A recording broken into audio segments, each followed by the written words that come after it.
Hello friends, welcome back to my channel. ఈ వీడియోలో మనం 6th క్లాస్ సోషల్కి సంబంధించి 7th చాప్టర్ అయిన emergence of kingdoms and republics గురించి డీటెయిల్గా డిస్కస్ చేద్దాం.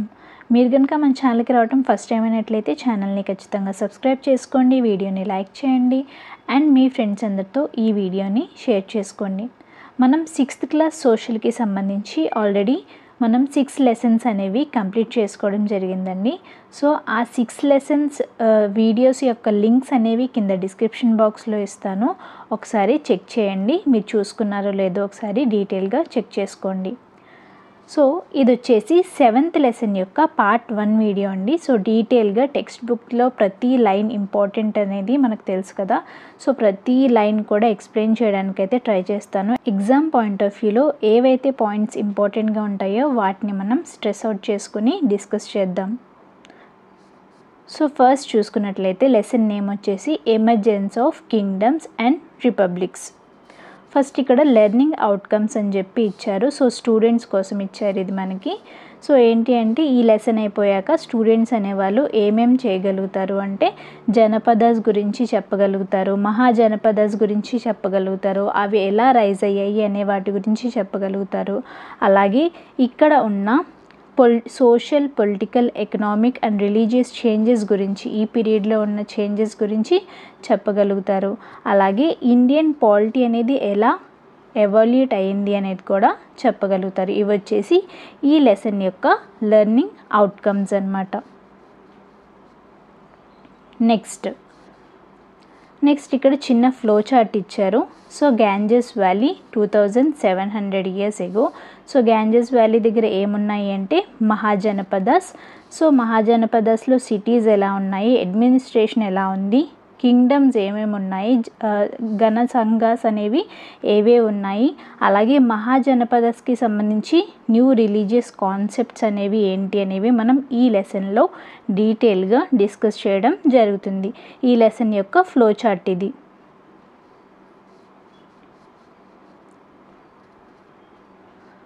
సో లెసన్ని స్టార్ట్ చేసుకుందాం.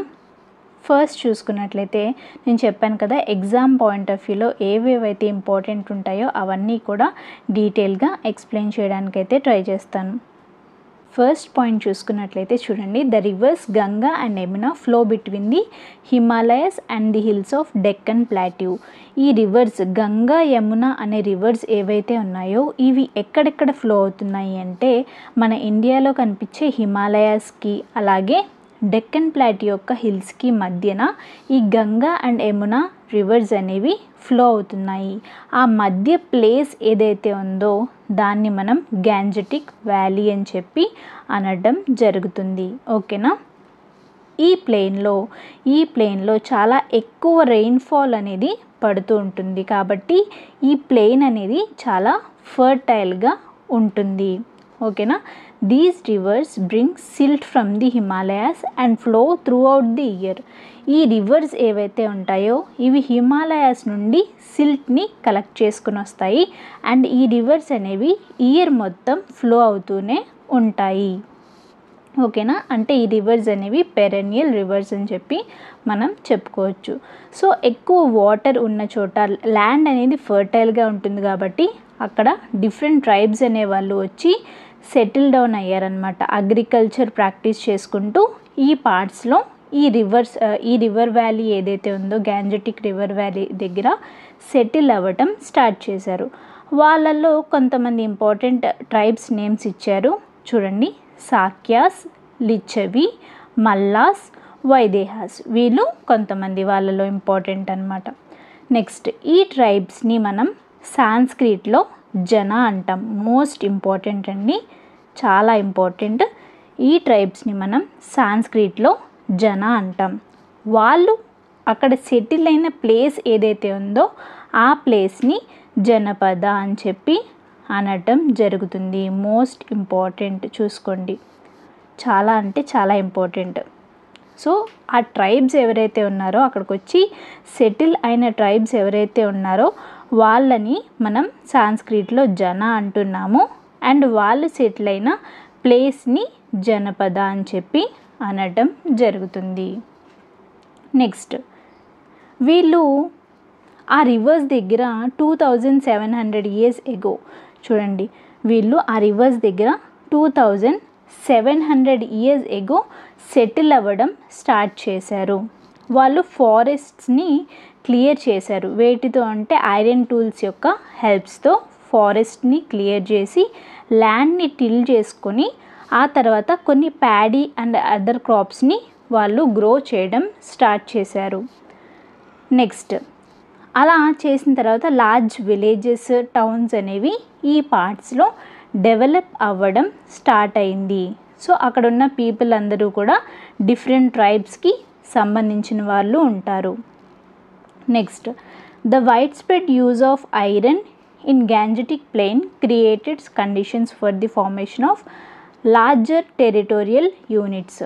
సో ఇక్కడ ఐరన్ని ఎక్కువగా యూజ్ చేయడం ఎక్కడ అంటే గ్యాంజెటిక్ ప్లెయిన్లో ఐరన్ని ఎక్కువగా యూజ్ చేయడం వల్ల పెద్ద పెద్ద టెరిటోరియల్ యూనిట్స్ అనేవి ఫామ్ అవ్వడం జరిగింది. Large groups of such villages and towns were called Mahajanapadas or big janapadas. చాలా ఇంపార్టెంట్ అండి. సో అటువంటి లార్జ్ గ్రూప్ ఆఫ్ విలేజెస్నే మనం ఇవాళ మహాజనపదాస్ లేదా బిగ్ జనపదాస్ అని చెప్పి అనడం జరుగుతుంది. Most of the mahajanapadas had a capital city and many of those were fortified. So అప్పుడున్న జనపదాస్లో చాలా వాటికి క్యాపిటల్ సిటీ అనేది ఉంది అండ్ అలాగే ఫోర్టిఫైడ్ అంటే రక్షణ పరంగా వాళ్ళు చాలా ఫోర్టిఫైడ్గా ఉన్నారు. ఓకేనా. నెక్స్ట్ చూసుకున్నట్లయితే ఇక్కడ మనకి మ్యాప్ అనేది ఇచ్చారు. 16 జనపదాస్కి సంబంధించి మ్యాప్ని అయితే ప్రొవైడ్ చేశారు. ఈ మ్యాప్ అనేది చాలా చాలా చాలా ఇంపార్టెంట్.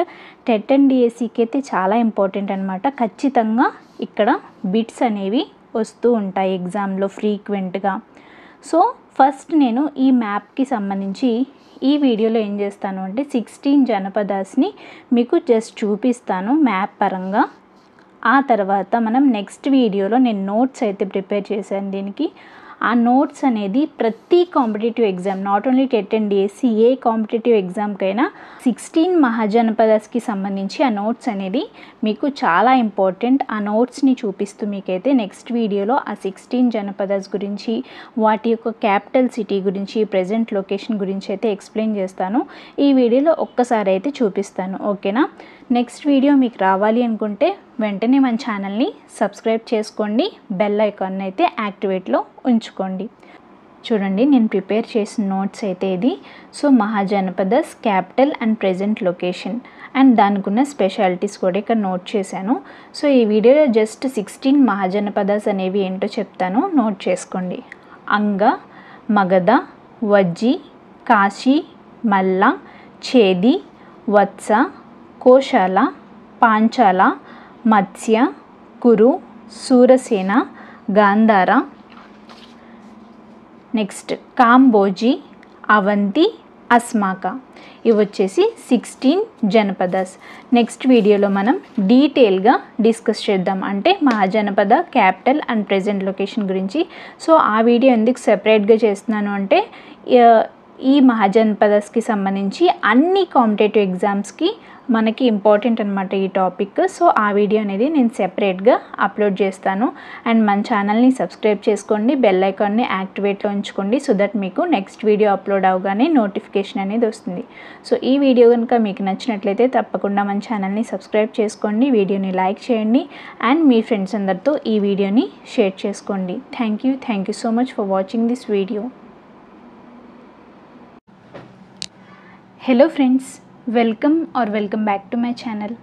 సో ఈ వీడియో వచ్చేసి 6th క్లాస్ సోషల్కి సంబంధించి 7th లెసన్ అయిన emergence of kingdoms and republics యొక్క పార్ట్ 2 వీడియో అండి. సో పార్ట్ 1 వీడియో ఎవరైనా చూడాలి అనుకుంటే ఆ వీడియో యొక్క లింక్ అనేది కింద డిస్క్రిప్షన్ బాక్స్లో ఇస్తాను, ఒకసారి చెక్ చేయండి, అది చూసేయండి.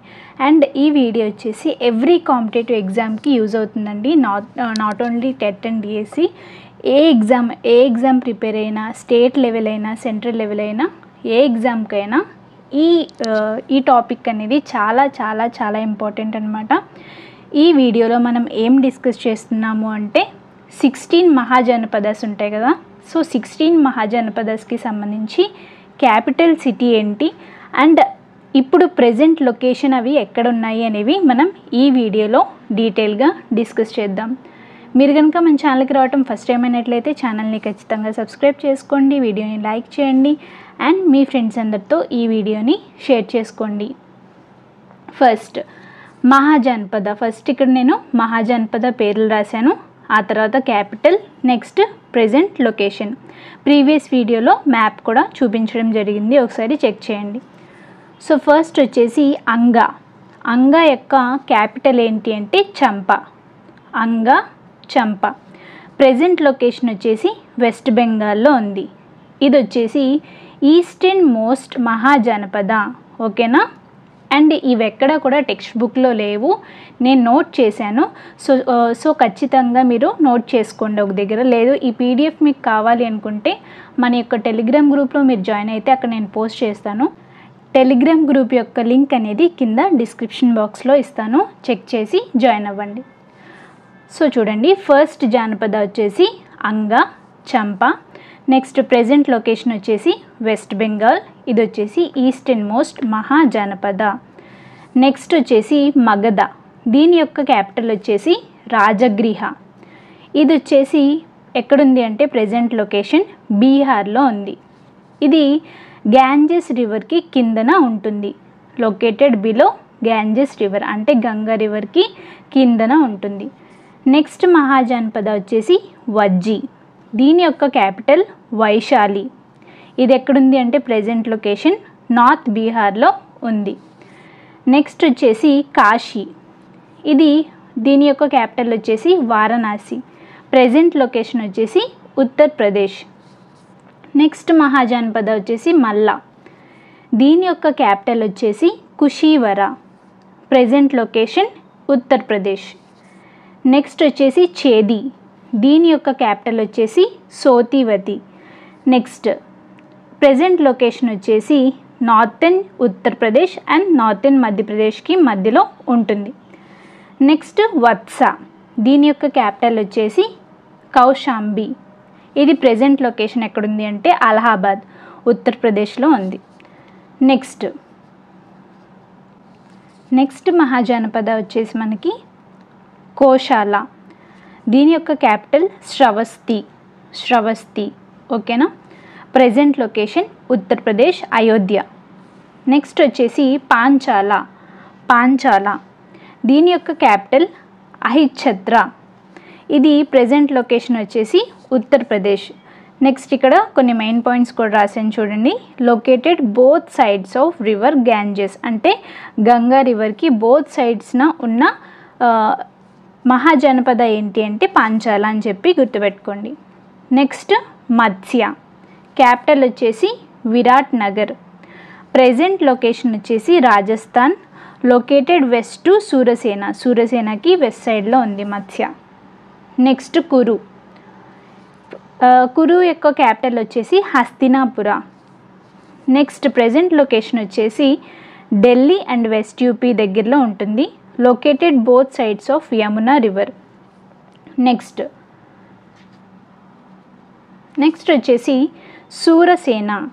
సూరసేన యొక్క క్యాపిటల్ వచ్చేసి మధుర. ఓకేనా. ప్రెజెంట్ లొకేషన్ వచ్చేసి ఉత్తరప్రదేశ్. ఇది యమునా రివర్ యొక్క బ్యాంక్స్లో ఉంటుందన్నమాట. నెక్స్ట్ గాంధార. క్యాపిటల్ వచ్చేసి తక్షశిల. ప్రెజెంట్ లొకేషన్ వచ్చేసి పాకిస్తాన్. ఓకేనా, Pakistan. Located both sides of Jhelum రివర్కి బోత్ సైడ్స్న ఉంటుంది. నెక్స్ట్ ఇంకొన్ని ఉన్నాయి. నెక్స్ట్ 14th మహాజనపద వచ్చేసి కాంబోజీ.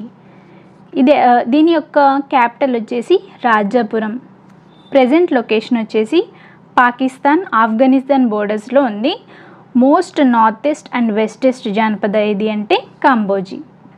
నెక్స్ట్ అవంతి యొక్క క్యాపిటల్ వచ్చేసి Ujjayini. Present location Madhya Pradesh. Next Asmaka. దీని యొక్క క్యాపిటల్ వచ్చేసి ప్రతిస్థాన్.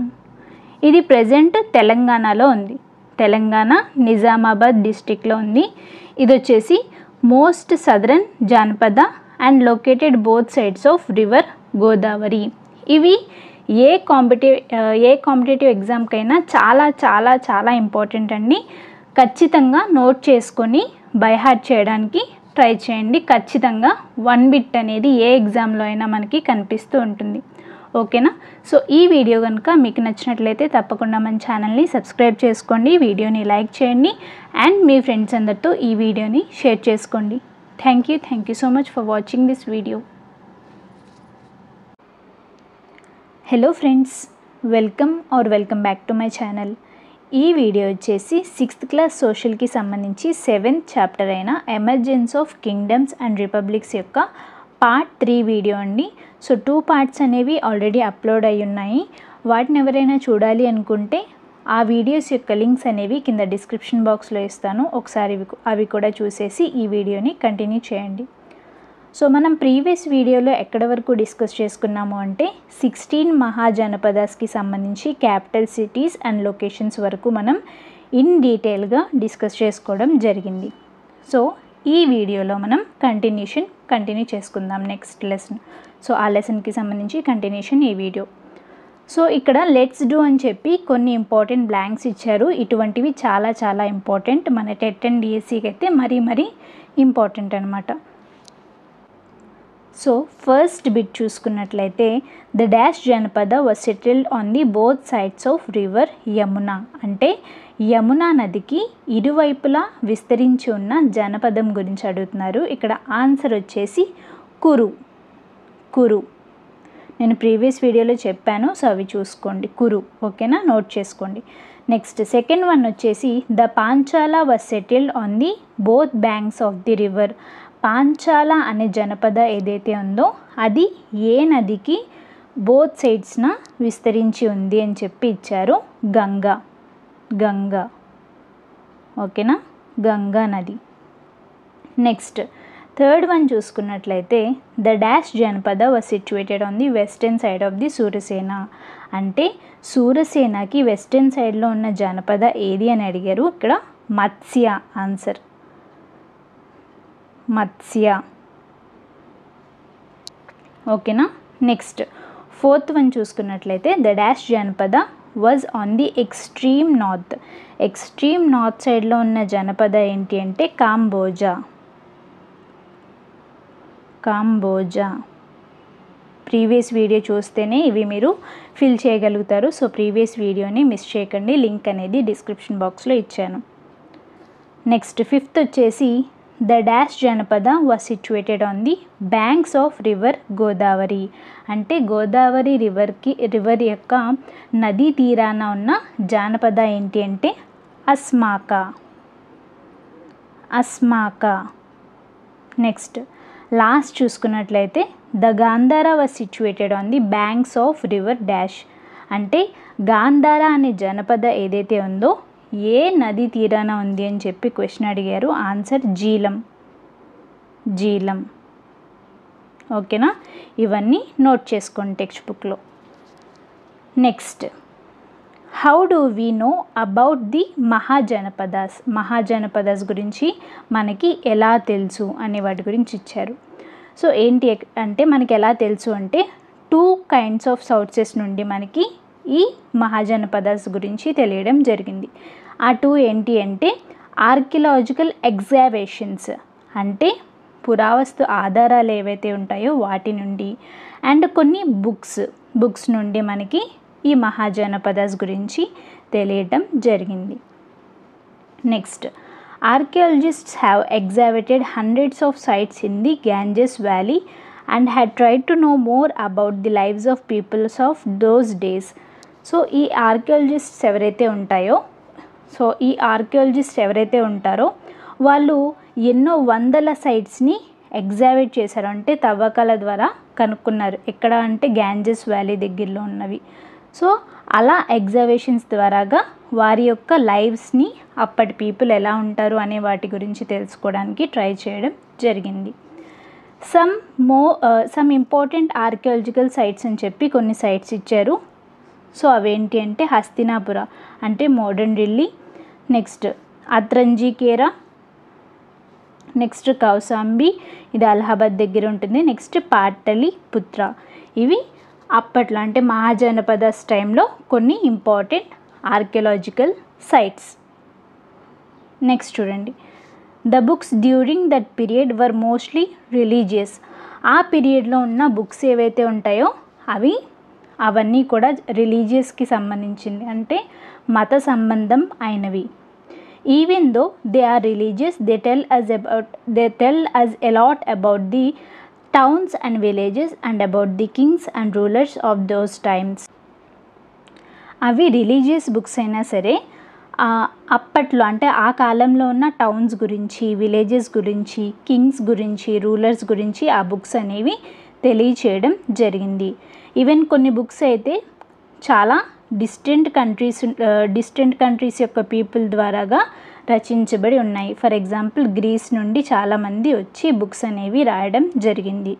Some important books written during these periods are, కొన్ని ఇంపార్టెంట్ బుక్స్ ఏంటి అంటే Upanishads, Dharmasutras, Dighanikaya, Madhyamanikaya, Herodotus history.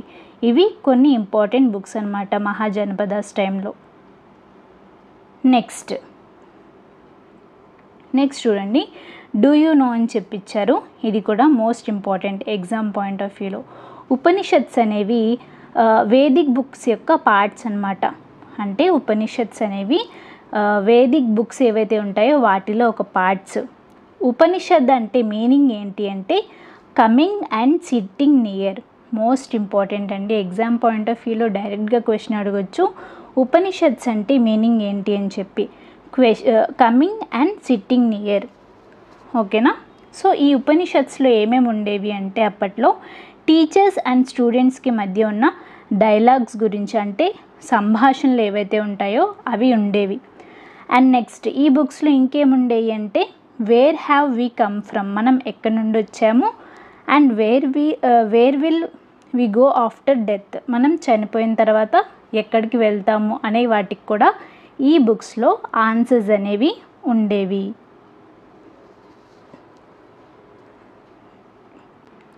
Next side heading చూసుకున్నట్లయితే మహాజనపదాస్ అని చెప్పిచ్చారు. సో చూడండి, సో మహాజనపదాస్ అని చెప్పిచ్చారు కదా. ఫస్ట్ ఈ మహాజనపదాస్లో కొంతమంది పీపుల్కి కొన్ని నేమ్స్ ఉండేవి, వాళ్ళని మీరు ఖచ్చితంగా గుర్తుపెట్టుకోవాలి. ఎగ్జామ్ పాయింట్ ఆఫ్ వ్యూలో చాలా ఇంపార్టెంట్. ఫస్ట్ నేమ్ వచ్చేసి గృహపతీస్ లేదా గహపతీస్. డైరెక్ట్గా ఎగ్జామ్లో క్వశ్చన్ ఇవ్వచ్చు, గృహపతి లేదా గహపతి అంటే ఎవరు అని చెప్పి. మహాజనపదాస్ టైంలో గృహపతీస్ లేదా గహపతీస్ అంటే ఎవరు అని చెప్పి క్వశ్చన్ అనేది మీకు రావచ్చు. సో చాలా చాలా ఇంపార్టెంట్ అండి. సో గృహపతీస్ లేదా గహపతీస్ అంటే ఎవరు అంటే ఎవరైతే ఆ టైంలో వ్యవసాయం చేసే ల్యాండ్ ఓనర్స్ ఎవరైతే ఉంటారో వాళ్ళని మనం గృహపతీస్ లేదా గహపతీస్ అని చెప్పి అనేవాళ్ళం, ఓకేనా. వీళ్ళు ఏం చేసేవాళ్ళు అంటే జనరల్గా వాళ్ళ యొక్క ఫ్యామిలీ మెంబర్స్తో వచ్చి వాళ్ళ యొక్క అగ్రికల్చర్ ల్యాండ్లో వర్క్ చేసుకునేవారు వాళ్ళ ఫీల్డ్స్లో, ఓకేనా. వీళ్ళు ఫస్ట్ టైప్. నెక్స్ట్ సెకండ్ వచ్చేసి దాసాస్. కలర్ చేంజ్ చేస్తాను చూడండి. సెకండ్ వచ్చేసి మనకి దాసాస్ లేదా వీళ్ళని స్లేవ్స్ అని చెప్పి అంటాం. ఇంపార్టెంట్గా దాసాస్ అని చెప్పి గుర్తుపెట్టుకోండి, ఈ వర్డ్ని మనకి మెన్షన్ చేశారు. వీళ్ళు ఎవరు అంటే యుద్ధాల్లో అంటే వార్స్లో ఎవరైతే క్యాప్చర్ అయిపోయి వేరే రాజ్యం వాళ్ళు వార్స్లో ఎవరైతే క్యాప్చర్ చేయబడతారో అండ్ వాళ్ళు ఫార్మర్స్కి అమ్మబడతారు, అటువంటి వాళ్ళని మనం దాసాస్ అంటాం. దాసాస్ లేదా స్లేవ్స్ అని చెప్పి అంటాము. వీళ్ళు ఎవరు అంటే బానిసలు అన్నమాట. వీళ్ళు ఎక్కడి నుండి దొరుకుతారు మనకి అంటే యుద్ధాల్లో బందీలై రైతులకి వీళ్ళు అమ్మబడేవారు, ఓకేనా. వీళ్ళు ఏం చేయాలి, ఈ గృహపతీస్ లేదా గహపతీస్ యొక్క అగ్రికల్చర్ ల్యాండ్లో వర్క్ చేయాల్సి ఉంటుంది. నెక్స్ట్ చూసుకున్నట్లయితే థర్డ్ టైప్ చెప్తాను చూడండి, చేంజ్ చేస్తాను కలర్. సో థర్డ్ చూసుకున్నట్లయితే బర్తుకాస్ మోస్ట్ ఇంపార్టెంట్. బర్తుక అంటే ఎవరు అంటే కూలీవారు. సింపుల్గా చెప్పాలి అంటే బర్తుక అంటే who worked on their fields and homes in return of wages. అంటే మనీకి, అంటే ఎవరైతే ఈ గృహపతీస్ లేదా గృహపతీస్ దగ్గర పనిచేసే మనీ కోసం, వేజెస్ కోసం పనిచేసే వాళ్ళు ఎవరైతే ఉంటారో వాళ్ళని బర్తుకాస్ అని చెప్పి అంటాము. ఓకేనా, గుర్తుపెట్టుకోండి. నెక్స్ట్ చూసుకున్నట్లయితే 2 major changes happened in agriculture. ఈ టైంలో అగ్రికల్చర్లో 2 మేజర్ చేంజెస్ అనేవి జరిగాయి. అవి ఏంటి అంటే యూజ్ ఆఫ్ ఐరన్ ప్లగ్షేర్ అంటే ఇనుప నాగలి యొక్క వినియోగం, అండ్ అలాగే ప్లాంటేషన్ ఆఫ్ ప్యాడీ శాప్లింగ్స్ అంటే వరి నారిపోసే పద్ధతులు అనేవి చేంజ్ అయిపోయాయి. ఇవి చేంజ్ అవ్వడం ద్వారాగా అగ్రికల్చర్ ప్రొడక్టివిటీ అనేది ఇంక్రీజ్ అయింది. ఓకేనా. Next promotion of irrigation facilities also increased production. So water facilities, irrigation facilities కూడా బాగా అభివృద్ధి చెందడం ద్వారాగా ప్రొడక్షన్ అనేది బాగా ఇంక్రీజ్ అయ్యింది. నెక్స్ట్ చూడండి, ఇక్కడ ఈ మహాజనపదాస్లో ఇంకా ఎవరెవరు ఉండేవాళ్ళు అంటే నెక్స్ట్ చూసుకున్నట్లయితే ద లార్జెస్ట్ ల్యాండ్ ఓనర్ అంటే ఎక్కువ భూమి ఉన్న వ్యక్తిని మనం ఏమని పిలిచేవాళ్ళం అప్పట్లో అంటే head man of the village అంటే గ్రామ పెద్ద అని చెప్పి పిలిచేవారు వాళ్ళు. ఆయన ఎవరు? Leader of the village. He was also used by the king to collect taxes from the villages. రాజులు ఏం చేసేవాళ్ళు? ఈ హెడ్ మ్యాన్ని ట్యాక్సెస్ కలెక్ట్ చేయమని చెప్పి పంపించేవారు. ఈ హెడ్ మ్యాన్ ఎవరైతే ఉంటారో కొన్ని టైమ్స్లో జడ్జిగా అండ్ ఇంకొన్ని టైమ్స్లో పోలీస్ మ్యాన్గా కూడా వ్యవహరిస్తూ ఉండేవారు. సో వాళ్ళకి ఆ పవర్ని ఇంక్రీజ్ చేసుకునేందుకు ఇవి హెల్ప్ అయ్యాయి అని చెప్పి మనకి తెలుస్తూ ఉంటుంది. ఓకేనా. ఈ పారాగ్రాఫ్ మొత్తం ఎవరి గురించి అంటే హెడ్ మ్యాన్ అంటే గ్రామ పెద్ద గురించి ఇచ్చారు. నెక్స్ట్ ఈ విలేజెస్లో క్రాఫ్ట్ పర్సన్స్ కూడా ఉండేవారు. ఫర్ ఎగ్జాంపుల్ బ్లాక్ స్మిత్స్ ఎవరైతే ఉన్నారో వీళ్ళు టూల్స్ని తయారు చేసేవారు. అగ్రికల్చర్ కోసం ఉపయోగించే tools like plough, shares, sickles, access, arrows ఇటువంటివి బ్లాక్ స్మిత్స్ తయారు చేసేవారు. నెక్స్ట్ చూసుకున్నట్లయితే పోటర్స్. ఈ పోటర్స్ ఎవరైతే ఉన్నారో ఈ పోటర్స్ అనేవారు పాట్స్ని తయారు చేసేవారు కుకింగ్ కోసం అండ్ స్టోరింగ్ కోసం. ఓకేనా. నెక్స్ట్ కార్పెంటర్స్ ఎవరైతే ఉన్నారో వీళ్ళు కార్ట్స్, ప్లఫ్స్, ఫర్నిచర్ ఇటువంటివి తయారు చేసేవారు. నెక్స్ట్ వీవర్స్ ఎవరైతే ఉన్నారో వాళ్ళు క్లాత్ని వీవ్ చేసేవారు. నెక్స్ట్ చూసుకున్నట్లయితే the potters made earthen pots. ఈ పాటర్స్ ఎవరైతే ఉన్నారో వీళ్ళు ఎర్తెన్ పాట్స్ని కూడా తయారు చేస్తూ ఉండేవారు. ఈ ఎర్తెన్ పాట్స్లో కొన్ని గ్రే కలర్లో ఉండేవి, ఇంకొన్ని రెడ్ కలర్లో ఉండేవి. One special type of pottery found at the sites is known as painted greyware. Most important అండి. సో ఈ సైట్స్లో కొన్ని తవ్వకాల్లో దొరికిన ఒక రకమైన పాటరీ ఏంటి అంటే పెయింటెడ్ గ్రేవేర్ అని చెప్పి అంటాం. Those grey pots contain designs usually simple lines and geometrical patterns. ఆ పెయింటెడ్ గ్రేవేర్స్ ఎలా ఉండేవి? గ్రే కలర్లో ఉండి simple lines and geometrical patterns వాటిపైన డిజైన్ లాగా ఉండేవి.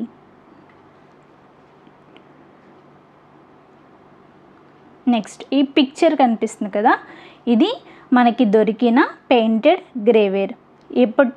ఎప్పుడు టైంలో ఇది అంటే మహాజనపదాస్ టైంలో దొరికిన, అంటే మహాజనపదాస్ టైం నాటి పెయింటెడ్ గ్రేవేర్ అన్నమాట ఇది. Next probably the grihapatis gave them grains in return for their products. So వీళ్ళు ఈ వృత్తి పనివారు ఎవరైతే ఉన్నారో వీళ్ళు ఇవన్నీ తయారు చేస్తూ ఉంటే సో గృహపతీస్ వాటిని పర్చేస్ చేసుకుని అంటే వాటిని కొనుక్కొని రిటర్న్గా వాళ్ళకి ఏదో ఒకటి గ్రెయిన్స్ లాంటివి ఇస్తూ ఉండేవారు. Those products were necessary for agriculture but the grihapatis may not had the time or skill to make them. So ఇవన్నీ కూడా అగ్రికల్చర్ కోసం మనం యూజ్ చేస్తూ ఉండేవాళ్ళం. ఎందుకు? స్టోర్ చేసుకోవడానికి గ్రెయిన్స్ని. సో వాటిని గృహపతీస్ తయారు చేసే స్కిల్ అనేది గృహపతీస్కి ఉండేది కాదు, టైం కూడా ఉండేది కాదు. సో అందుకనే వీళ్ళ నుండి కొనుక్కునేవాళ్ళు, అంటే పర్చేస్ చేసుకునేవారు. Next, agrarian surplus and increase in craft products result in the emergence of trading and exchange centres. So ఏంటి అంటే ఈ అగ్రికల్చర్లో ఉన్న సర్ప్లస్ అండ్ ఈ క్రాఫ్ట్ ప్రొడక్ట్స్ ఏవైతే ఉంటాయో ఇవి ఇంక్రీజ్ అవ్వడం వల్ల ఈ గృహపతీస్ లేదా గహపతీస్ ఏం చేసేవాళ్ళు అంటే ట్రేడింగ్కి అండ్ ఎక్స్చేంజ్ సెంటర్స్కి తీసుకెళ్ళి వాటిని అమ్ముతూ ఉండేవారు. ఓకేనా? సో నెక్స్ట్ వీడియోలో మనం నెక్స్ట్ పార్ట్ని కంటిన్యూ చేసుకుందాం. సో ఈ వీడియో కనుక మీకు నచ్చినట్లయితే తప్పకుండా మన ఛానల్ని సబ్స్క్రైబ్ చేసుకోండి, వీడియోని లైక్ చేయండి అండ్ మీ ఫ్రెండ్స్ అందరితో ఈ వీడియోస్ని షేర్ చేసుకోండి. Thank you so much for watching this video. Hello friends, welcome back to my channel. ఈ వీడియో వచ్చేసి 6th క్లాస్ సోషల్కి సంబంధించి చాప్టర్ నెంబర్ 7 అయిన emergence of kingdoms and republics యొక్క పార్ట్ 4 వీడియో అండి. సో 3 పార్ట్స్ అనేవి ఆల్రెడీ అప్లోడ్ అయి ఉన్నాయి. ఎవరైనా చూడాలి అనుకుంటే ఆ వీడియోస్ యొక్క లింక్స్ కూడా కింద డిస్క్రిప్షన్ బాక్స్లో ఇస్తాను, ఒకసారి చూసేసి ఈ వీడియోని కంటిన్యూ చేసుకోండి. సో మనం ప్రీవియస్ వీడియోలో ఎక్కడి వరకు డిస్కస్ చేసుకున్నాము అంటే మహాజనపదాస్కి సంబంధించి మనం డిస్కస్ చేసుకోవడం జరిగింది. నెక్స్ట్ ఇప్పుడు మనం సిటీస్ ఆఫ్ మహాజనపదాస్ గురించి డిస్కస్ చేద్దాం. సో మహాజనపదాస్లో ఎటువంటి వారు ఉండేవారు అనేది ఇక్కడ ఇచ్చారు చూడండి. Some of them were slaves. So ఆ సిటీస్లో కొంతమంది స్లేవ్స్ బానిసలుగా ఉండేవారు అండ్ ఇంకొంతమంది సర్వెంట్స్గా ఉండేవాళ్ళు. కానీ ఎక్కువ శాతం క్రాఫ్ట్ పర్సన్స్ అనేవాళ్ళు ఉండేవారు. ఓకేనా? ఆ సిటీస్లో ఎక్కువగా క్రాఫ్ట్ పర్సన్స్ అనేవాళ్ళు ఉండేవాళ్ళు, గుర్తుపెట్టుకోండి. Who made goods for sales. ఓకేనా? మహాజనపద సిటీస్లో ఎక్కువగా క్రాఫ్ట్ పర్సన్స్ ఉండేవారు అని చెప్పి గుర్తుపెట్టుకోండి. ఆ క్రాఫ్ట్ పర్సన్స్ ఏం చేసేవారు అంటే బ్యూటిఫుల్ అండ్ ఫైన్ పాట్స్ని తయారు చేసేవారు. అప్పట్లో అవి చాలా డిమాండ్ని కలిగి ఉంటూ ఉండేవి. They have woven fine clothes which were bought by rich people of other mahajanapadas also. వాళ్ళు మంచి మంచి బట్టల్ని నేస్తూ ఉండేవారు. They made gold and silver jewellery. వాళ్ళు గోల్డ్ అండ్ సిల్వర్ జ్యువెలరీని కూడా తయారు చేస్తూ ఉండేవారు. అలాగే they made vessels and tools of bronze, copper and iron. Bronze, copper and ఐరన్కి సంబంధించి టూల్స్ని, వెజిల్స్ని తయారు చేసేవారు. ఎవరు అంటే క్రాఫ్ట్ పర్సన్స్. సో ఈ పారాగ్రాఫ్ మొత్తం క్రాఫ్ట్ పర్సన్స్ గురించి ఇవ్వడం జరిగింది. Next, they made wooden carts and furniture. ఈ క్రాఫ్ట్ పర్సన్సే వుడెన్ కార్ట్స్ని, ఫర్నిచర్ని కూడా తయారు చేసేవారు. ఓకేనా? ఇక్కడ వరకు మనకి క్రాఫ్ట్ పర్సన్స్ గురించి ఇచ్చారు, చూసుకోండి. నెక్స్ట్, ఈ క్రాఫ్ట్ పర్సన్స్ స్లేవ్స్, సర్వెంట్సే కాకుండా చాలా కైండ్స్ ఆఫ్ ప్రొఫెషన్స్ అనేవి ఈ మహాజనపదాస్లో కనిపిస్తూ ఉండేవి. ఎలాంటి వారు అంటే soldiers, accountants, masons, horse trainers, sweepers, water carriers, wood and ivory carvers. So ఇలా డిఫరెంట్ ప్రొఫెషనల్స్కి సంబంధించిన వారు ఈ మహాజనపదాస్లో ఉండేవారు. Next, of all the things made by craftsmen only a few articles like pots, bricks, iron and copper objects have been exhibited. So ఈ craftsmens different things అన్నీ తయారు చేసేవాళ్ళు అని చెప్పుకున్నాం కదా, కానీ మనకి ఎగ్జాబిషన్స్లో కొన్ని మాత్రమే బయటపడ్డాయి. ఎలాంటివి? Pots, bricks, iron and copper objects మాత్రమే బయటపడ్డాయి. మరి మిగిలిన వాటి గురించి మనకి ఎలా తెలుసు అంటే అప్పట్లో ఉండే బుక్స్ ఏవైతే ఉంటాయో వాటి ద్వారా మనకి తెలియడం జరిగింది. నెక్స్ట్ అక్కడి వరకు క్రాఫ్ట్మెన్ గురించి ఇచ్చారు. ఆ తర్వాత మనకి గ్రేట్ ట్రేడర్స్ గురించి ఇచ్చారు. గ్రేట్ ట్రేడర్స్ గురించి హైలైట్ చేయడం జరిగింది. చూడండి, they were great traders who purchased the produce of craftspersons and grihapatis and sold them in distant lands at a huge profit. So అప్పట్లో మహాజనపదాస్లో గ్రేట్ ట్రేడర్స్ కూడా ఉండేవారు. అంటే వ్యాపారం చేస్తారు కదా వ్యాపారస్తులు, వాళ్ళు కూడా ఉండేవాళ్ళు. వీళ్ళు ఏం చేసేవారు అంటే క్రాఫ్ట్ పర్సన్స్ నుండి గృహపతిస్ నుండి కొన్ని ఐటమ్స్ని కొని ఆ ఐటమ్స్ని వేరే ప్లేసెస్ దగ్గరికి తీసుకువెళ్ళి ఎంతో ప్రాఫిట్కి వాళ్ళు సేల్ చేస్తూ ఉండేవారు. అలాగే అక్కడ నుండి కొన్ని డిఫరెంట్ స్పెషల్ ఆర్టికల్స్ని తీసుకొచ్చి ఇక్కడ మన మహాజనపదాస్లో ఇంకా ఎక్కువ ప్రాఫిట్కి సేల్ చేస్తూ ఉండేవారు. Next, they took their merchandise in caravans with a large number of animals like oxen, donkeys and camels. They traveled day and night for weeks and months across rivers, plains, hills and deserts. So ఈ traders ఎవరైతే ఉన్నారో ఈ traders చాలా దూరం, చాలా weeks, చాలా months reverse పైన, plains పైన, హిల్స్ పైన, డిజర్ట్స్ పైన ట్రావెల్ చేస్తూ అక్కడ స్టాక్ని ఇక్కడ తేవడం, అలాగే ఇక్కడ స్టాక్ని అక్కడికి పంపించడం అలా చేస్తూ ఉండేవారు. Next, they made so much profit that they could live in palaces with dozens of servants and slaves serving under them. So అప్పట్లో ఈ గ్రేట్ ట్రేడర్స్ ఎవరైతే ఉన్నారో వీళ్ళు చాలా విలాసవంతమైన జీవితాన్ని గడిపేవారు అని చెప్పుకోవచ్చు. అంటే ప్యాలెసెస్లో నివసించడం, అలాగే ఎక్కువ మంది సర్వెంట్స్ని, స్లేవ్స్ని వాళ్ళ కింద ఉండటం అలా జరుగుతూ ఉండేది. ఎవరికి అంటే గ్రేట్ ట్రేడర్స్కి. ఓకేనా. Next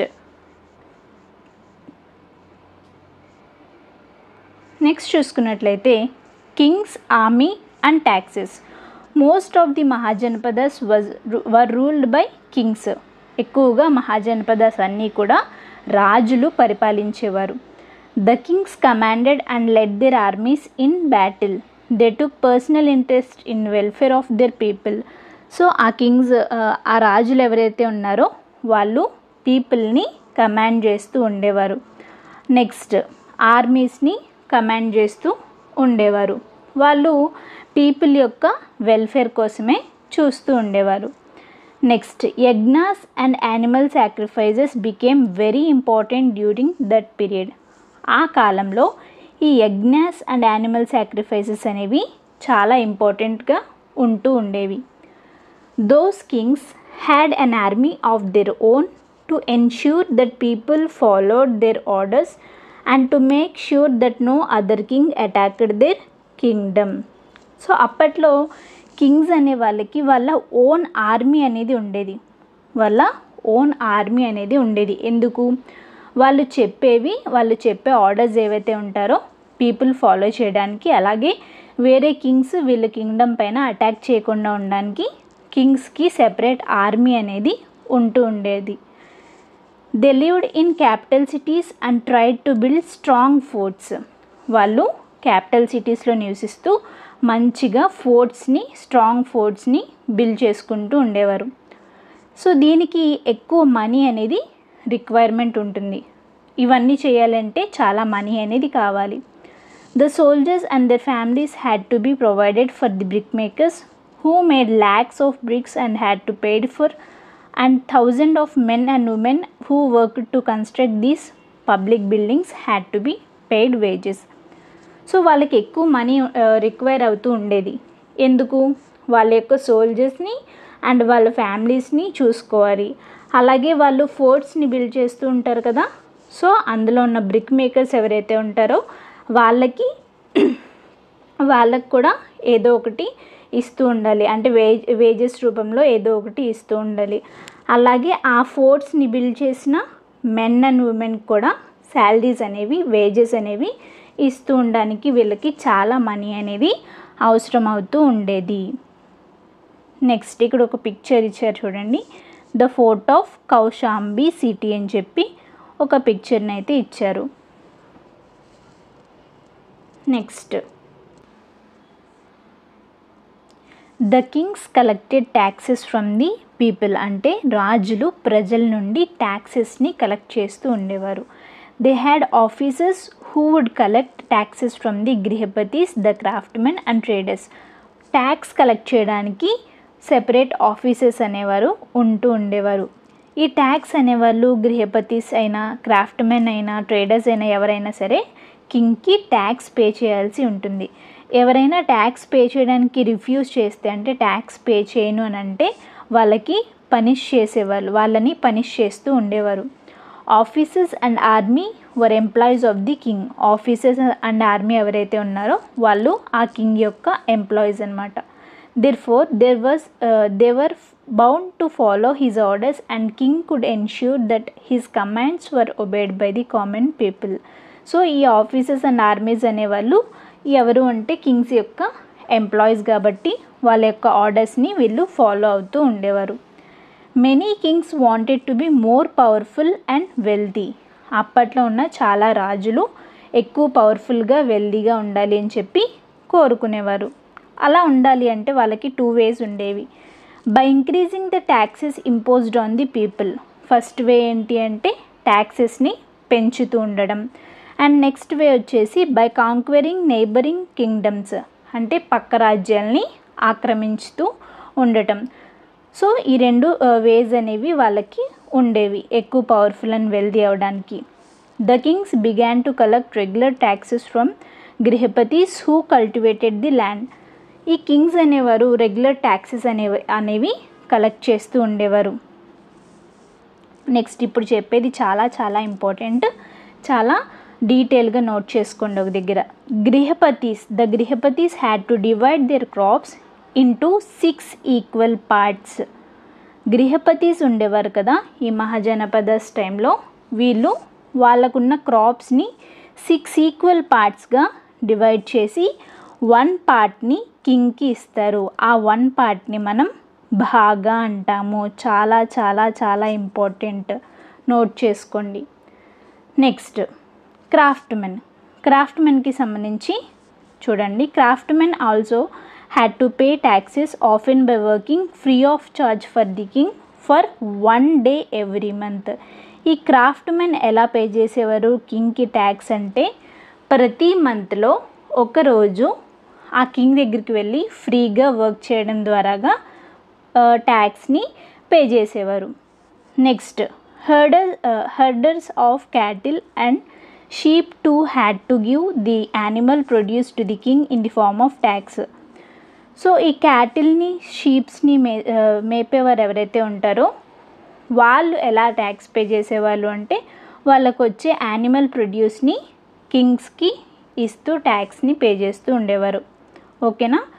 traders were also made to pay taxes on the goods they sold, and hunters and gatherers also give to the Raja what they got from forest. Traders కూడా ట్యాక్స్ పే చేయాలి వాళ్ళకు వచ్చే దాంట్లో. And Hunter and gatherers ఎవరైతే ఉంటారో వాళ్ళు forest నుండి ఏదైతే తెచ్చుకుంటారో దాంట్లో కొంత అమౌంట్ని, అంటే కొంత ప్రోడక్ట్ని కింగ్కి ఇవ్వాల్సి ఉంటుంది. సో ఇలా డిఫరెంట్ వాళ్ళు డిఫరెంట్ టైప్స్గా ట్యాక్సెస్ని పే చేస్తూ ఉండేవారు. నెక్స్ట్, అప్పట్లో during that period the use of coins had just begun. So అప్పట్లోనే ఈ కాయిన్స్ ఏవైతే ఉంటాయో అప్పుడే స్టార్ట్ అవ్వడం జరిగింది. కొన్ని ట్యాక్సెస్ని కాయిన్స్ రూపంలో కూడా పే చేసేవారు. నెక్స్ట్, కాయిన్స్ ఆఫ్ మహాజనపదస్ టైమ్స్ అని చెప్పి కొన్ని కాయిన్స్ని అయితే ఇచ్చారు. పిక్చర్స్ని ఒకసారి చూసుకోండి. నెక్స్ట్, ఈ హిస్టోరియన్స్ ఎవరైతే ఉంటారో వీళ్ళు ఎలా ఫీల్ అయ్యేవారు అంటే, అప్పట్లో కింగ్స్ ఎవరైతే ఉన్నారో ఆ కింగ్స్ ఫార్మర్స్ని మంచి క్రాప్స్ని గ్రో చేయడానికి, ఎక్కువ క్రాప్స్ గ్రో చేయమని, అండ్ బెటర్ మెథడ్స్ ఆఫ్ కల్టివేషన్ని అడాప్ట్ చేసుకోమని అండ్ ఇరిగేషన్ని కూడా మంచిగా అడాప్ట్ చేసుకోమని చెప్తూ ఉండేవారు. అంటే సపోర్ట్ చేస్తూ ఉండేవారు కింగ్స్ ఫార్మర్స్ని. ఎందుకు? సో ఇలా చేయడం ద్వారా ప్రొడక్షన్ అనేది ఇంక్రీజ్ అవుతే వాళ్ళకి ఎక్కువ ట్యాక్స్ వస్తుంది కాబట్టి కింగ్స్ అనేవారు ఫార్మర్స్ని సపోర్ట్ చేస్తూ ఉండేవారు అని చెప్పి హిస్టోరియన్స్ అనేవాళ్ళు ఫీల్ అవ్వటం జరిగింది. Next, similarly they may have encouraged the traders of their kingdoms to trade more in distant places. So అలాగే ట్రేడర్స్ని కూడా ఎక్కువగా దూర ప్రాంతాలకు వెళ్ళి ట్రేడ్ చేయమని చెప్పి ఈ కింగ్స్ అనేవారు ఎంకరేజ్ చేస్తూ ఉండేవారు. ఎందుకు? వాళ్ళు కూడా ట్యాక్స్ కోసమే అన్నమాట. Next, the Kings were also constantly wagging wars against each other. So అప్పట్లో రాజులు కూడా ఎక్కువగా రాజ్య విస్తరణ కోసం వార్స్ని చేస్తూ ఉండేవారు. సో ఎక్కువగా వార్స్ చేయడం వల్ల వాళ్ళ కింద ఎక్కువ టెరిటరీస్ అనేవి వస్తూ ఉండేవి. అంటే ఎక్కువ ప్లేస్ని రూల్ చేయొచ్చు అని చెప్పేసి. Those wars were probably fought by armies but they also harmed ordinary people by destroying crops and burning villages or looting them. So ఆ వార్స్ ఏవైతే ఉంటాయో వార్స్ జరిగేప్పుడు ఆర్డినరీ పీపుల్ కూడా హార్మ్ చేస్తూ ఉండేవారు అనమాట. వాళ్ళ క్రాప్స్ని డిస్ట్రాయ్ చేయడం, వాళ్ళ విలేజెస్ని బర్న్ చేయడం లాంటివి చేస్తూ ఉండేవారు. Often people of the defeated kingdoms were enslaved and sold off to grihapadis, traders and officials. So ఓడిపోయిన రాజ్యాల యొక్క ప్రజలు ఉంటారు కదా, ఆ ప్రజల్ని బానిసలుగా అంటే స్లేవ్స్గా చేసేసి గృహపతిస్కి, ట్రేడర్స్కి అండ్ అఫీషియల్స్కి వాళ్ళు అమ్మేస్తూ ఉండేవారు. ఓకేనా? నెక్స్ట్, ఇక్కడ ఒక పిక్చర్ అయితే ఇచ్చారు చూడండి. Scene of war from Sanchi panel అని చెప్పి ఇచ్చారు. పిక్చర్ని చూసుకోండి ఒకసారి. ఓకేనా? నెక్స్ట్ చూసుకున్నట్లయితే గణ అంటే ఏంటో ఇచ్చారు మనకి. The term Gana means people of equal status. చాలా ఇంపార్టెంట్ అండి ఎగ్జామ్ పాయింట్ ఆఫ్ వ్యూలో. గణ అంటే ఏంటి అని చెప్పి అడగొచ్చు. గణ అంటే పీపుల్ ఆఫ్ ఈక్వల్ స్టేటస్, అంటే సమాన హోదా ఉన్నవారు అని చెప్పి అర్థం. నెక్స్ట్, సంఘ మీన్స్ అసెంబ్లీ. సంఘ అంటే ఏంటి? అసెంబ్లీ అని చెప్పి అర్థం. The ganasanghas covered a small geographical area ruled by an elite group. So ganasanghas అంటే ఏంటి అంటే ఒక ఉన్నతమైన సమూహం పాలించే ఒక చిన్న జియోగ్రఫికల్ ఏరియానే మనం గణసంఘ అని చెప్పి అంటాము. ఎగ్జామ్ పాయింట్ ఆఫ్ వ్యూలో ఇది చాలా ఇంపార్టెంట్, గుర్తుపెట్టుకోండి. నెక్స్ట్ చూసుకున్నట్లయితే కింగ్డమ్ అంటే ఏంటి? A kingdom means a territory ruled by a king or queen. Kingdom అంటే ఏంటి? ఒక రాజు లేదా రాణి చేత పాలించబడే భూభాగాన్నే మనం కింగ్డమ్ అంటాం. In a Kingdom a family which rules for a long period becomes a dynasty. So ఎక్కువగా ఈ కింగ్డమ్లో ఒకే ఫ్యామిలీ రూల్ చేయడం జరుగుతుంది, దాన్నే మనం డినాసిటీ అంటాం. Usually these kingdoms adhere to orthodox Vedic traditions. ఈ రాజ్యాలు ఆర్థడాక్స్ వేదిక్ ట్రెడిషన్స్ని ఫాలో అయ్యి వాళ్ళకు కట్టుబడి ఉండటం జరుగుతుంది. ఓకేనా? నెక్స్ట్, సో మనం ఈ వీడియోని ఇంతటితో ఎండ్ చేసుకున్నాం. నెక్స్ట్ వీడియోలో ఈ లెసన్ కంప్లీట్ అయిపోతుందన్నమాట. నెక్స్ట్ వీడియోలో Magadha and next Vajji, so వీటి గురించి మనం డిస్కస్ చేద్దాం. సో ఈ వీడియో కనుక మీకు నచ్చినట్లయితే తప్పకుండా మన ఛానల్ని సబ్స్క్రైబ్ చేసుకోండి, వీడియోని లైక్ చేయండి అండ్ మీ ఫ్రెండ్స్ అందరితో ఈ వీడియోని షేర్ చేసుకోండి. Thank you so much for watching this video. Hello friends, welcome back to my channel. ఈ వీడియో వచ్చేసి 6th క్లాస్ సోషల్కి సంబంధించి 7th చాప్టర్ అయిన emergence of kingdoms and republics యొక్క పార్ట్ 5 వీడియో అండి. సో ప్రీవియస్గా 4 పార్ట్స్ అనేవి ఆల్రెడీ అప్లోడ్ అయి ఉన్నాయి మన ఛానల్లో. సో ఎవరైనా చూడాలి అనుకుంటే ఆ వీడియోస్ యొక్క లింక్స్ని కింద డిస్క్రిప్షన్ బాక్స్లో ఇస్తాను. ఒకసారి ఆ వీడియోస్ని చూసేసిన తర్వాత ఈ వీడియోని కంటిన్యూ చేసుకోండి. మనం ప్రీవియస్ వీడియోలో ఇక్కడి వరకు డిస్కస్ చేసుకోవడం జరిగింది. గణ అండ్ కింగ్డమ్ వరకు మనం డిస్కస్ చేసుకోవడం జరిగింది. సో కంటిన్యూ చేసుకుందాం. నెక్స్ట్ టాపిక్ వచ్చేసి మనకి చూడండి, Magadha a powerful Kingdom. Magadha a powerful Kingdom అనేది నెక్స్ట్ టాపిక్. మ్యాప్ 7.1ని మీరు అబ్జర్వ్ చేసుకున్నట్లయితే మగధ అనే కింగ్డమ్ వచ్చేసి గంగా నదికి అంటే రివర్ గంగాకి బోత్ సైడ్స్న స్ప్రెడ్ అయ్యి ఉండటం మనం అబ్జర్వ్ చేయొచ్చు. సో రివర్ పక్కన ఉన్న మహాజనపదాస్ కానీ విలేజెస్ కానీ ఎక్కువగా డెవలప్ అవుతూ ఉంటాయి. ఎందుకు అంటే అక్కడ వాటర్ అనేది ఈజీగా అవైలబుల్గా ఉంటుంది. సో ల్యాండ్ అనేది చాలా ఫర్టైల్గా ఉంటుంది. అండ్ నెక్స్ట్ ఆ రివర్ ఉండటం వల్ల గూడ్స్ ట్రాన్స్పోర్టేషన్ అలాగే ఆర్మీస్ ట్రాన్స్పోర్టేషన్ కూడా ఈజీగా ఉంటుంది. నెక్స్ట్ రివర్ ఉండటం ద్వారానే ఈ మగధలో ఫారెస్ట్స్ కూడా ఉండేవి. ఆ ఫారెస్ట్లో ఉన్న ఎలిఫెంట్స్ని వీళ్ళు క్యాప్చర్ చేసుకొని అంటే పట్టుకొని వార్స్లో ఫైట్ చేయడానికి వాటికి ట్రైనింగ్ అనేది ఇస్తూ ఉండేవారు. Wood from the forest was used for building palaces and chariots.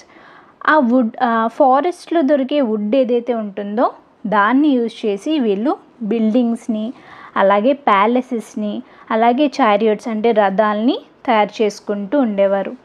In the southern parts of Magadha there were iron ore deposits. Most important అండి. మగధకి సౌత్ సైడ్లో ఐరన్ ఓర్ డిపాజిట్స్ కూడా లభిస్తూ ఉండేవి. వాటితో వీళ్ళు వెపన్స్ని తయారు చేసుకుంటూ ఉండేవారు. సో ఇవన్నీ ఏం చేసాయంటే మగధని ఒక పవర్ఫుల్ కింగ్డమ్గా తయారు చేయడం జరిగింది. సో ఈ రీజన్స్ అన్నీ కూడా. Next Bimbisara and his son Ajatashatru were early kings who built Magadha. బింబిసారుడు అలాగే అజాతశత్రు, బింబిసార అండ్ అజాతశత్రు వీళ్ళు ఎవరైతే ఉన్నారో వీళ్ళు మగధని చాలా బలమైన రాజ్యంగా తీర్చిదిద్దారు అని చెప్పుకోవచ్చు. Next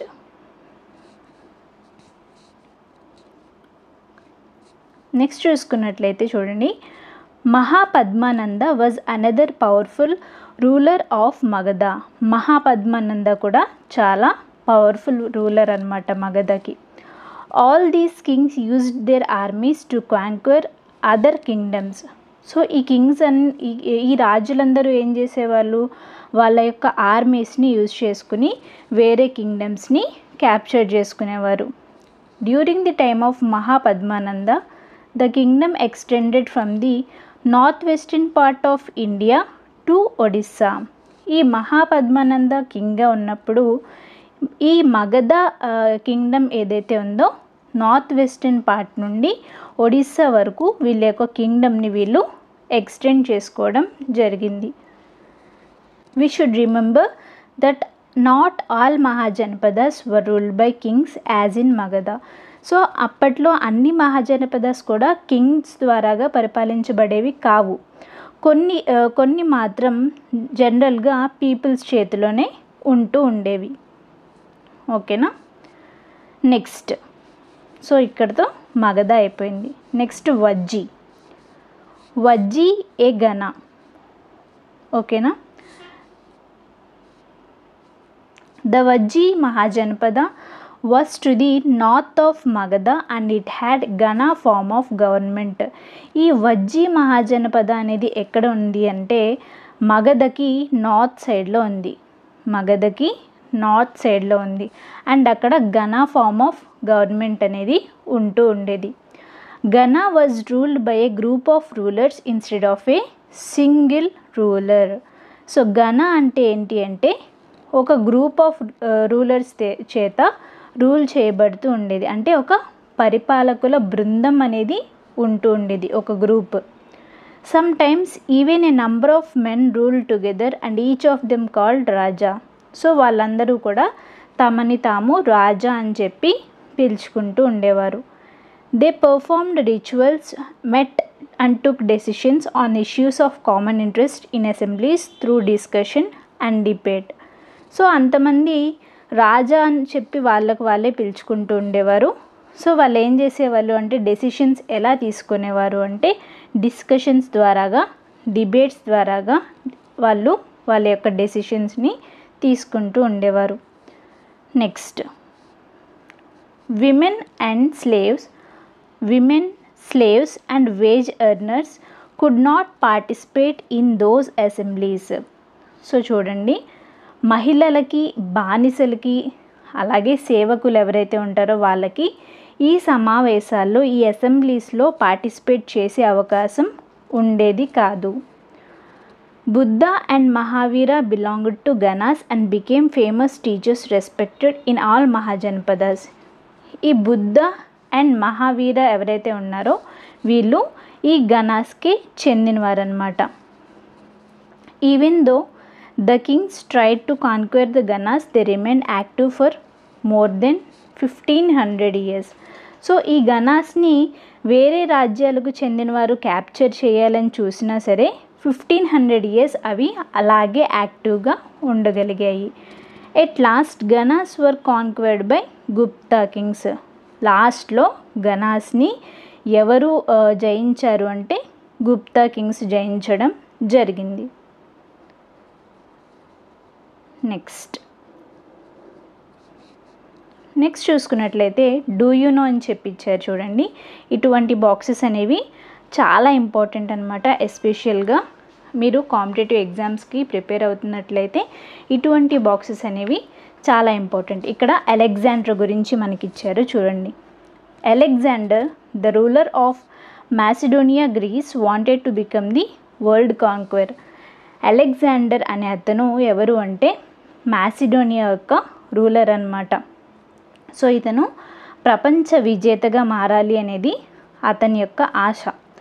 of course he did not conquer the world, కానీ జయించలేకపోయాడు.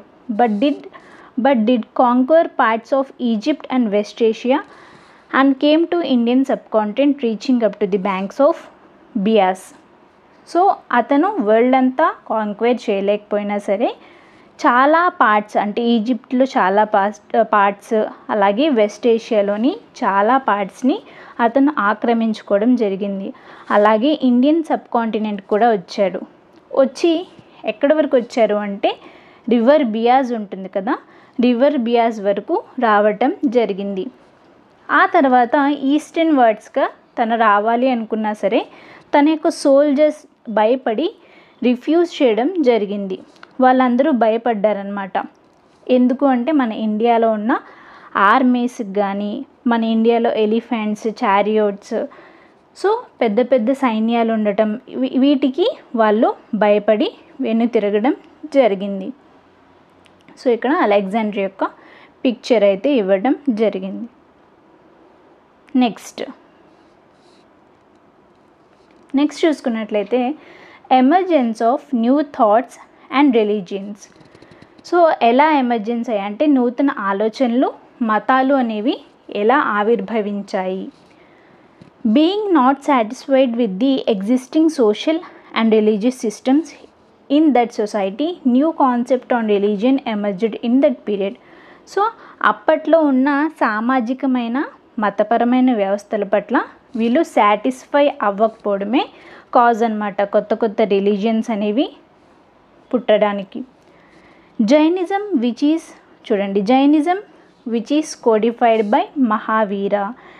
మోస్ట్ ఇంపార్టెంట్, జైనిజాన్ని ఎవరు కోడ్ చేశారు అంటే, ఎవరు ప్రవచించారు అంటే మహావీర.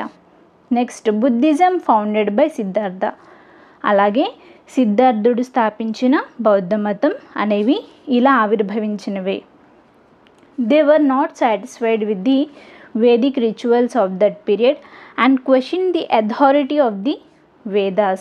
సో వాళ్ళు వేదాచారాల పట్ల సంతృప్తి చెందక వేదాల యొక్క ఆధిక్యతను ప్రశ్నించారు. ఓకేనా. Besides those there were other religions like Lokayata, Ajivaka that questioned the supremacy of Vedas అంటే ఇవి కాకుండా లోకాయత అండ్ అజీవక అనే మతాలు కూడా ఈ వేదాల యొక్క ఆధిక్యతను ప్రశ్నించాయి. The details of Jainism and Buddhism will be discussed in upcoming chapters. Next ఇది కూడా మోస్ట్ ఇంపార్టెంట్ అండి, ఇప్పటికీ చాలాసార్లు క్వశ్చన్స్ వచ్చాయి టెట్ అండ్ డిఎస్సిలో అయితే. Gandhara school of art, Gandhara శిల్పకళ అంటాం కదా అది.